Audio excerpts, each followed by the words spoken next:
Hello everyone, welcome back to my channel. I'm very excited to talk to you all today about something that I wish I knew before I started learning to code and develop, which is good and some bad habits that you should and shouldn't pick up as an aspiring or a junior developer.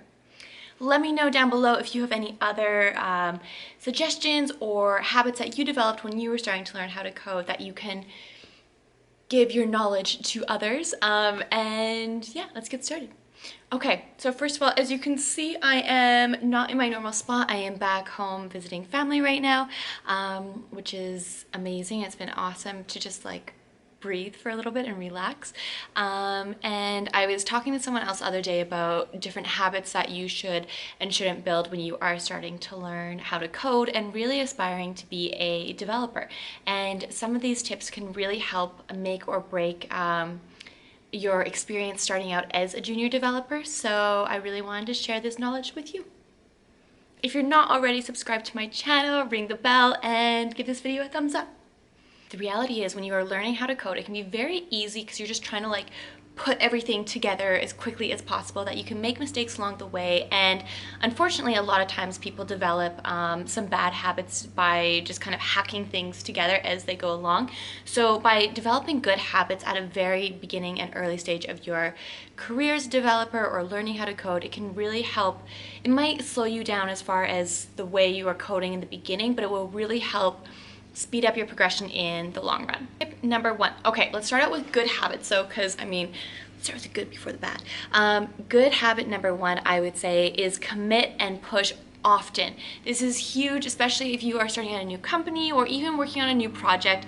A lot of times, the more often you can commit your code and push your code is going to really help you. Committing your code using Git to either GitHub or Bitbucket. My company uses Bitbucket, but it's kind of a good way to have a backup of your code. So if you are coding and everything's going great, you're like, okay, this is amazing, and then you add something else in and it all kind of crumples down and you can't really find where things went wrong. Having a history and backup of your code is so essential, especially too if you're working on a team. Being able to review other people's commits and what they're working on, and also see your own commits and what you're working on, and a history of your code essentially is so important. And the more you push and commit really will give more of a structured timeline as to your code's progression. Some really good times to commit your code is when you're finishing up for the day, when you are finishing a feature, and if there are any other big parts of code that you are working on and you feel like, okay, this part is complete, like let's push it and then continue on with the next part. But don't go a day or days without pushing your code. Just push your code. Tip number two is the hardest thing for me anyways, even today, which is name your functions and your variables good names. Name them names that actually are relevant to what you are doing. And if you can't think of a relevant name, there are a few different reasons. There are a lot of times where I'm like, I don't know what to name this function, and I know what actually is going on, but there are other times where, especially when you're starting out, you don't know how to name the function or the variable because you're not fully sure what it is that it is doing. And that's a really good sign if you can't name your function or variable properly. Be like, why is that? Is it because like I just can't think of any names today, or is it because I don't fully understand what I am doing, like what my code is doing? Having proper named functions or variables is a really essential, especially when you're working on a team. So other people who are looking at your code can just skim through your code and be like, that get users, that's exactly what it does. Or that, that's another one.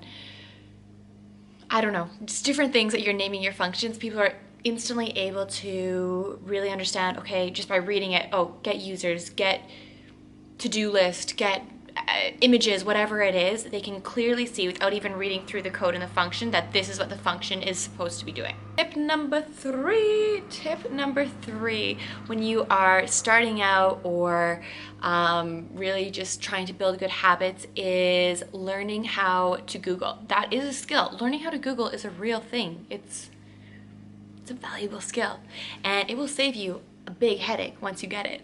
But getting there can take a lot of practice, learning really what keywords and what key terms that you should be Googling for the problem you are facing.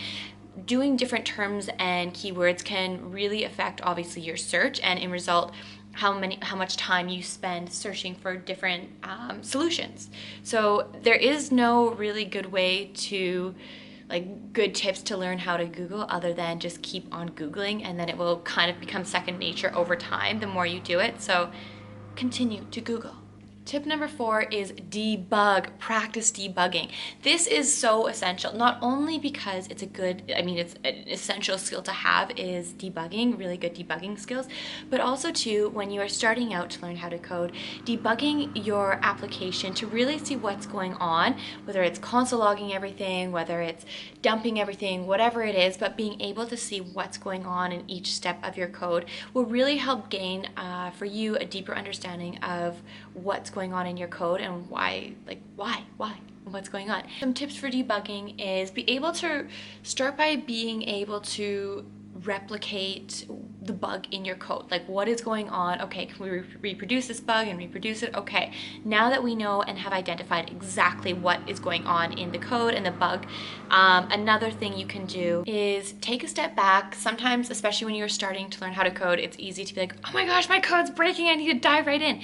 But take a step back, think, okay, when did this go wrong? What might have caused it, before you just start diving into the code right away and changing a bunch of things, and the next thing you know, you're like, I should have just left it and taken a step back and figured it out. And nowadays, a lot of IDEs have built-in debuggers, which are a great way to start debugging as well. So definitely, depending on what tool you are using, look into their debugger and really practice and gain an understanding of how it works. Tip number 5 is spec out your application or your feature before you dive in and start. And this is something that I really had trouble mastering at first, because I'm someone who's like, okay, I want to build this, let's go. But the problem with that is you'll get halfway into building it and realize that your structure is wrong, or the way you put everything together is just completely wrong for scalability, or even if it's a small project, really just how things are fitting together and functioning. So before you dive into coding, take a step back and plan out your code. How is it going to work? What is going to go where? A lot of times what I'll do is I'll even in my IDE, in my file, say I'm writing a function for get users, what I'll do is rather than just diving in, I'll do step by step, like, okay, first I need to do this, second I need to do this, third I need to do this, and write comments. Because then when I'm coding, like, okay, I know to do this, and this, and it's kind of laid out for me before I even get started. Okay, so now that we have gone through the amazing and positive habits, let's talk about some of the not so good habits that can easily be developed when you're starting out. And I think we're all guilty of some of them at some point, but recognizing that they're not good and not making them develop into a habit. The first habit to avoid is, as much as Google and Stack Overflow are our friends, don't just take chunks of code and put it into your code without really understanding what is going on. It can be easy to do at first, but the problem with that is it will make it very difficult later on, because you don't know what your code's doing. You really aren't sure if this is the right way or if this is just like a way that it is working. There is a big difference, especially if you're working on a team and you want to scale your application. You really want to know what is going on and ensure that the way you structured your code is the correct way. Another big bad habit to do is to not document your code, not document your API function endpoints, not document really just anything that you are working on, because at the end of the day, you have to think long term. And especially if you're working on a team or you want to be working on a team, you're going to eventually one day leave the company you're working for, or new people are going to be coming on, and you might have this part of code there that might be obscure if you don't know the reason behind it. And if you're not documenting why it is there, people might just remove it nonchalantly or change it or update it.